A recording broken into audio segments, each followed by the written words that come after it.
Today I'll teach you guys how you guys can fix your Epic Games connection error problem. So if you try to open your Epic Games launcher and it just does not opens up, then you need to do this. First you want to search for command prompt. Once you search for command prompt, open it. Once your command prompt opens up, you need to type this in: ipconfig /flush DNS.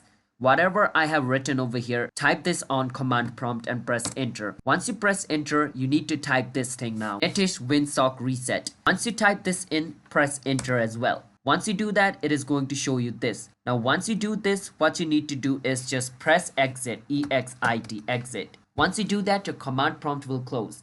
Once this closes, restart your PC. Once you restart your PC, try to open up Epic Games Launcher. Now it's not going to show you connection error. That is how you guys can fix this issue. If you guys found our video helpful, hit the subscribe to our channel How to Guide. And if this thing which I just taught you didn't work, you can just delete your Epic Games Launcher and reinstall it again. Sometimes a bug causes the issue as well, so doing this will also fix your problem. Hope you understand. Hit the subscribe. Bye bye.